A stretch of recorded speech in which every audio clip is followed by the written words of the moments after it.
question, dans le quartier dans lequel je réside, il y a combien de personnes environ qui habitent dans ce quartier?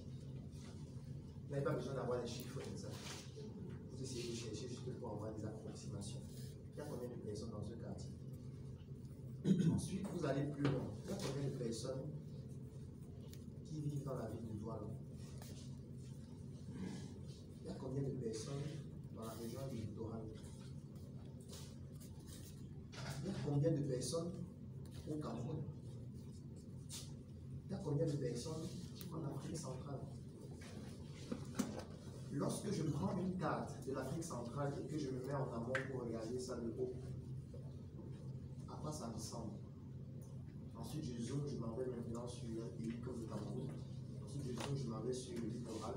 Ensuite, je zoome, je m'en vais sur mon quartier. Après, je refais la même chose en amont pour voir l'Afrique centrale. Ensuite, l'Afrique. Il y a combien de personnes dans l'Afrique? Ensuite, j'essaye de mettre les autres continents. Il y a combien de personnes? Ensuite, je continue de monter. Je vois maintenant le globe terrestre. J'essaie de voir il y a combien de personnes. Ensuite, je monte encore pour voir les autres planètes qui sont dans notre système solaire. J'essaie de voir la proportion de la planète dans laquelle je me trouve par rapport aux autres planètes. Et là, maintenant, j'analyse les proportions. Quelle est la dimension de la planète Terre dans laquelle je suis? Quelle est la dimension de Mars? Quelle est la dimension de Vénus? Quelle est la dimension de Pluton, etc. Ensuite, je continue, je vais au niveau du Soleil. Quelle est la dimension du Soleil par rapport à ces différentes planètes? Et ça, c'est juste un seul système solaire. Il y en a des milliards. Quand vous allez faire un exercice pareil, ça va vous rendre humble. Très humble. Pourquoi? Parce que vous allez vous rendre compte que vous ne valez rien. Et que votre monde ne va rien changer. C'est ce qui se passe. J'ai même envie de dire que vos actions ne vont rien changer sur ce qui se passe. Qu'importe le type d'action que vous avez. Parce qu'il y a des personnes qui ont des projets, se disent que son projet va changer la vie. Et chaque jour, il cache son projet.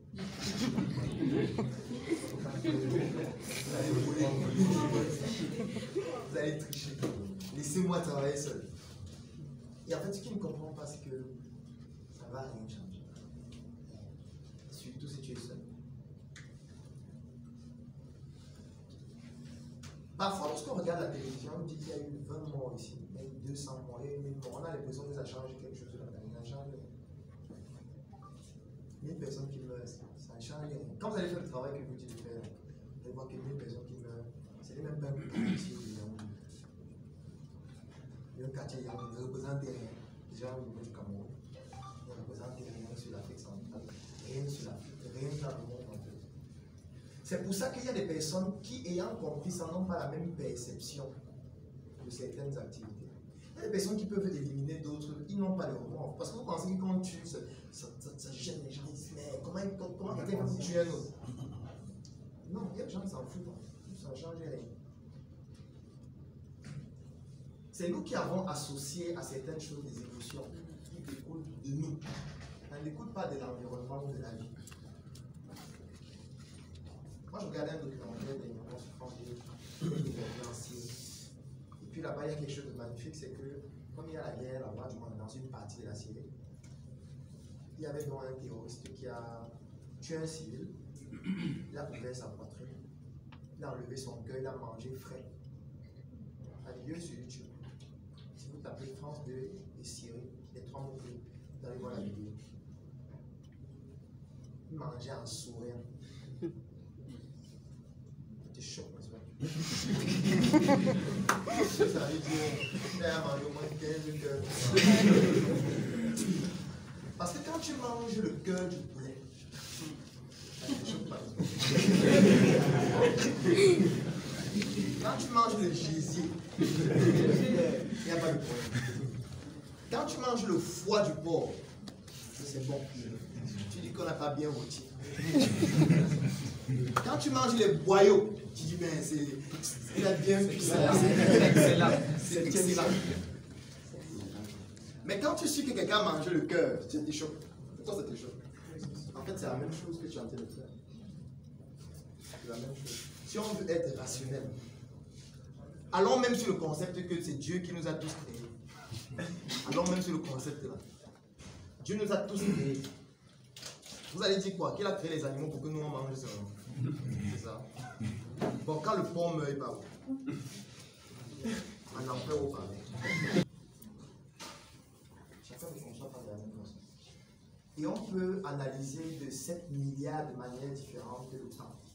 Chaque fois qu'on aura des personnes différentes, on aura une analyse différente. Mais le problème que nous on a, c'est qu'on confronte nos avis en voulant montrer que nous on a raison par rapport à l'autre. C'est qui est une attitude qui n'est pas pertinente. Ça vous fait perdre du temps. Je vous prends un exemple. Vous pensez que pour moi c'est pertinent de vous pousser à ne plus croire en Dieu, ça ne sert à rien. C'est une perte de temps. Ça veut dire que c'est le vouloir dans un espace-temps défini, imposer aux autres d'avoir la même perception et sensibilité du temps que moi. C'est qui est une perte de temps. Inutile. Donc, gagner du temps, c'est comprendre que les autres ne perçoivent pas le temps de la même façon que moi, n'utilisent pas le temps pour faire la même chose que moi, n'ont pas la même sensibilité que moi, n'ont pas les mêmes émotions que moi, donc ne vont pas se comporter de la même manière que moi vis-à-vis de la même situation qui se produit. Je vais prendre un exemple ici. Aujourd'hui, quand tu te connectes sur Internet, tu vois les photos d'un enfant sur toutes les pages, tous les profils. On fait des dessins animés. Et dernièrement, quelqu'un qui me disait, mais pourquoi tu ne parles pas de ce qui s'est produit? Il a compris que ce n'est pas facile. Il a pris un disciple avec qui il marchait bien. Ça les a dépassés. Il est mort pour nous. Il est changé. Ça veut dire que Dieu n'a pas réussi, Jésus n'a pas réussi, les disciples n'ont pas réussi, les prophètes n'ont pas réussi, le Saint-Esprit n'a pas réussi. Toi, tu es qui?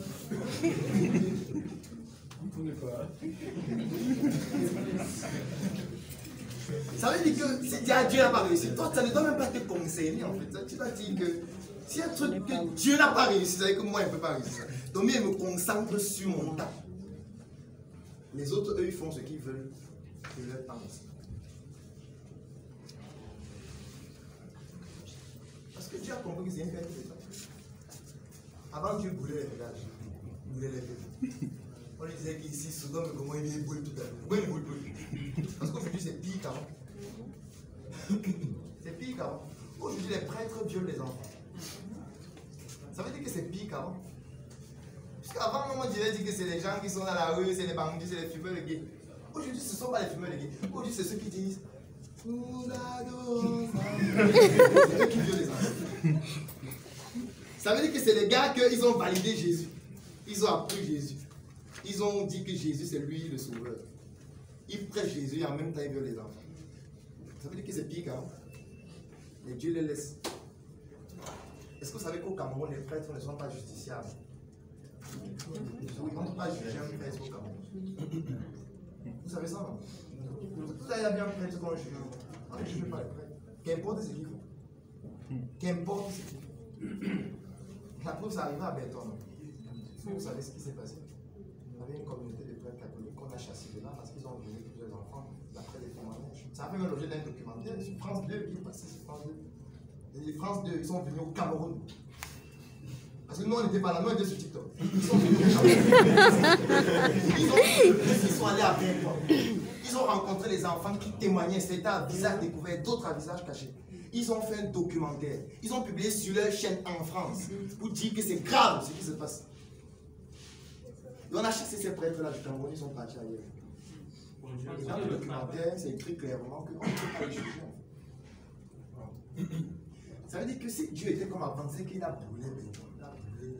De manière exponentielle. Oui,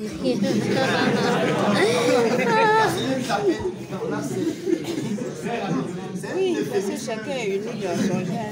En fait, tu es en train de gâcher ta vie. Pourquoi tu gâches ta vie? Parce que lorsqu'on communique sur sa manière de gérer son temps, on fait aussi du marketing. Ça veut dire qu'on y ajoute des effets spéciaux qui ne correspondent pas à la réalité. Ça veut dire que tu es en train de t'inspirer d'un modèle qui n'est pas authentique. Parce que volontairement, on transmet des messages qui ne sont pas authentiques pour d'autres objectifs.